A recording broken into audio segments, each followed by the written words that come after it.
Ens venia de gust saludar una mica més específicament a la Laia i presentar-la als espectadors. Ella està especialitzada en periodisme de denúncia social i ha impulsat el diari Jornada, un nou mitjà de comunicació de caràcter cooperatiu que prepara una doble versió, digital i web. Ara estem veient la digital i web, no, digital i en paper. Digital i web vindria a ser el mateix. De fet, al web ja es poden llegir alguns articles, però el projecte no prendrà forma definitiva fins que es completi, entenc, Laia, el pla de subscriptors. Hi ha un article que tu tens en un text que es pot llegir a la web que diu «Us han dit kamikazes».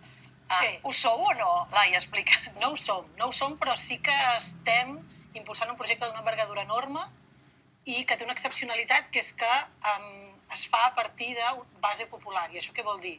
Nosaltres hem constituït una cooperativa de treballadors i de consumidors, i qui vulgui pot fer-se en consumidor i fer una aportació de capital per tal de tenir el capital necessari per impulsar aquest projecte. Aleshores, és un projecte d'una envergadura enorme perquè venim a fer un diari en paper que estigui cada dia als quioscos. Cada dia? Excepte els dilluns. A l'arrencada, com que és un projecte d'una envergadura enorme, però també volem ajustar molt els números, perquè és molt agosarat, i estem vigilant molt tots els comptes. Hem hagut de fer algunes renúncies, podríem dir, és que d'entrada els dilluns no sortirà aquest diari. Això va amb la tradició, això és un diari tradicional.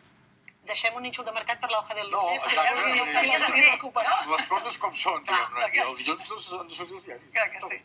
Laia, naixeu a favor d'algú o en contra d'alguna cosa? Nosaltres naixem amb la diferència respecte als altres diaris que hi ha als quioscos, els grans diaris generalistes, en què tots els diaris que hi ha actualment als quioscos depenen de grans capitals i tenen els bancs darrere, i malauradament tots sabem com això acaba condicionant els seus continguts, les portades, etc. I nosaltres el que venim a dir és que nosaltres naixem deslligats dels grans poders. I això ens permetrà fer un periodisme més lliure. Tampoc venim a donar lliçons a ningú, sabem que a tots els diaris hi ha gent fent molt bona feina, però naixem amb aquesta diferència. I volem posar l'accent, el focus sobre la vida de les persones. Heu fet molta campanya de presentació per tot el territori. Què us trobeu? Quina receptivitat us trobeu? Ens hem trobat amb molta il·lusió. La gent té ganes d'un periodisme diferent. Ja hi ha molts anys que hi ha altres mitjans de comunicació, de base popular, cooperatius, que estan fent un altre periodisme, però massa sovint s'acaba quedant en el que podríem dir els àmbits dels convençuts, de la gent més activa, més conscienciada, dels moviments populars.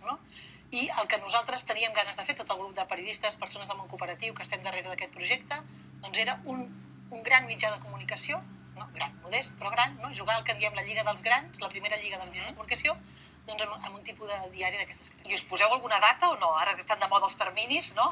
Els fulls de ruta, el full de ruta de la jornada, per estar en ple rendiment, tant en versió de web com en aquesta ambició de ser cada dia als quioscos. Els quioscos que queden, Laia, En som molt conscients. Per això tot el pla de viabilitat se sustenta en subscripcions.